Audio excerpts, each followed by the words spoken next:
In 1968, Dr. King was assassinated and Chicago was set ablaze. McDonald's franchises sat empty and they needed a plan. Operation Breadbasket had one for black owners in black neighborhoods. So in December, Herman Perry became the first black operator of a McDonald's franchise in Chicago, and it worked.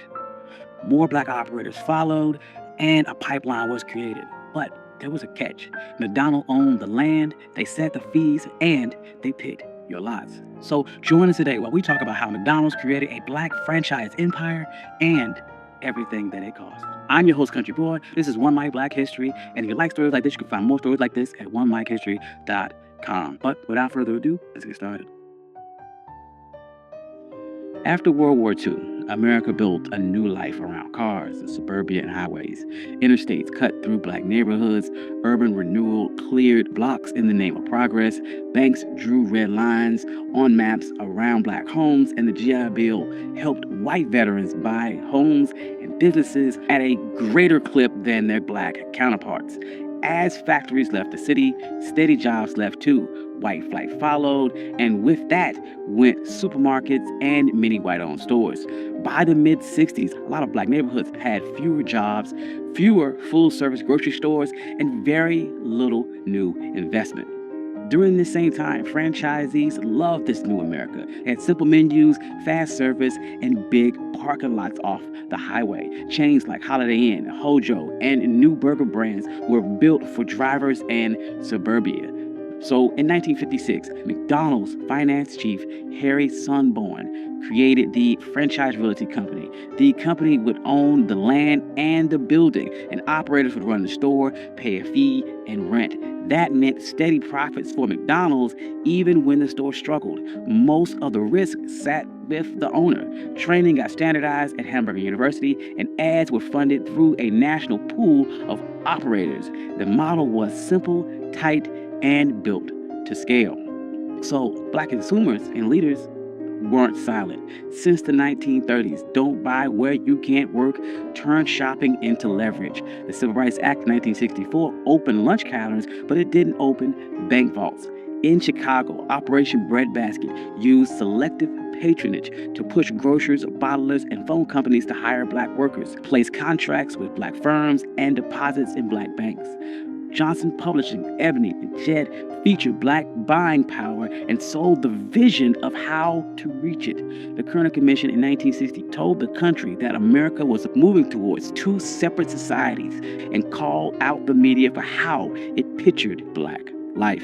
Then came April of 1968, and Dr. King was assassinated. Cities erupted. In Chicago, some of its white McDonald's franchisees and workers didn't return. The stores sat dark.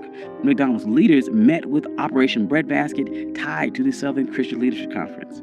Local leaders said, if you want trust here, the owners must be black.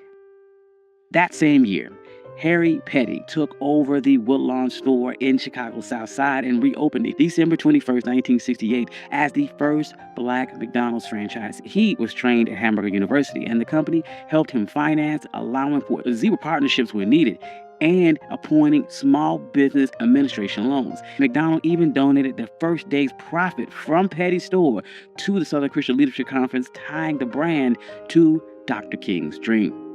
Petty did well. A pipeline formed. McDonald's set high priority plan and launched a 50 by 2 program to launch 50 stores ran by people of color within 2 years. They opened a satellite version of Hamburger University classroom on the South Side, so new owners didn't have to travel all the way to Oak Brook, Illinois. Black owners began to meet, and they formalized in 1972 the National Black McDonald's Operators Association. One member called the group both the NAACP and the Southern Christian Leadership Conference for black operators. It became the inside voice for the push for fair sites, trainings, and contracts. And on the ground, The stores mattered. Black store owners hired locally, sponsored schools and church events, and even supported scholarships. They called it goodwill, and McDonald's executives said that it was cheaper than advertising. Real estate helped too. After the late 1960s uprising, many black neighborhoods became cheap. Between 1968 and 1972, the land values in those areas fell roughly 30% on average. So McDonald's could buy low, build fast, collect rent and fees as their sales grew. So the black owners would then begin demanding better ads. They said, "We pay into the national fund, show us." In 1972, McDonald's would hire Tom Burrell's black-owned ad agency. Burrell called his style positive realism. It showed regular black life with pride, after church, little league nights, grandparents and grandkids, not stereotypes and not pity. It would have lines like, "So good, have around, and get down with something good" at McDonald's. And those landed better than "You deserve a break today," which didn't fit with the lives of people who rarely had a break. Research showed this rose the brand's image, and dollars shifted to Ebony and Jet and black radio, and black artists and models and researchers like Viewpoint got paid to shape the black image. Then civil rights groups would push further. The NAACP used fair share agreements and contracts for black builders, insurers, and distributors. The Black Operators Association stressed that one restaurant could support a web of black businesses around it. The system sent money past the counter into banks, printers, construction crews, and ad shops. However, in that fine print, McDonald's kept the land. Owners paid a monthly fee of about 4% in sales plus rent. Part of that rent is a slice of the sales, which reached up to about 14.5%. Owners also had to pay at least 4% in sales to the national ad pool. The company set the standards, inspections, and decided renewals.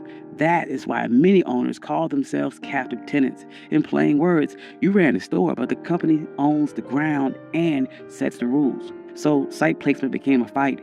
Black owners said they were being steered towards older, inner city, and rural locations with lower average sales and higher costs for security and insurance. The Black Operators Association reported that from 2010 to 2019, the average cash flow gap between black and non-black franchisees tripled to about $65,000 per store.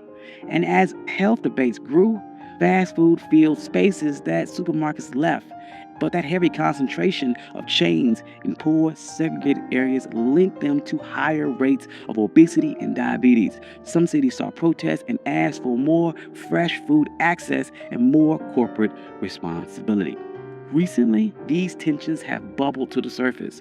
Dozens of former black franchisees and some black executives have sued, saying that the system is biased. Herb Washington, a former black ball player, said that he was steered towards weaker markets. McDonald's would purchase his 13 stores for $33.5 million. And it was during this time that black franchisees fell from about 400 in 1998 to just 200 today, even as McDonald's doubled its total franchisees worldwide.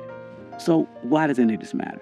McDonald's opened up a real pathway to black ownership and middle-class jobs when other industries stayed closed. In the late 2000s, black McDonald's stores reported more than $2 billion in sales. Company leaders said that McDonald's has created more black millionaires than any other corporation. And the ad shift put black families on national TV like it had always been that way. Yet outcomes are uneven. The same real estate and corporate power that made the model work also put a ceiling on it. It set the door and the deal at the same time. Big brands can push capital, contracts, and images to black communities fast. But if the company owns the land and sets the fees and chooses the sites, your success rides on their map. So let's be clear. McDonald's did the math. And after 1969, land got cheaper, and the company owned the dirt and collected the rent and fees no matter who ran that store. Installing black owners protected their assets, rebuilt sales, and won goodwill. Moving ad dollars to black media reached customers other brands were ignoring, and hiring black suppliers kept the system running. Every choice they made followed their balance sheet. And this doesn't erase the good. Black franchisees built real businesses. They hired neighbors and funded scholarships. And Burrell's ads show black life on national TV. Both things can be true.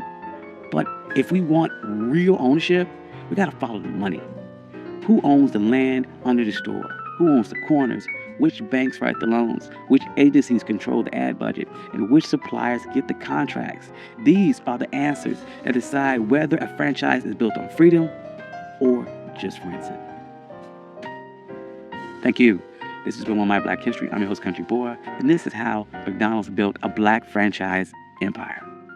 If you like stories like this, you can find more stories like this at onemyhistory.com. I'd like to thank all my financial contributors. Without you, none of this could be possible. Thank you all. I love you. Peace.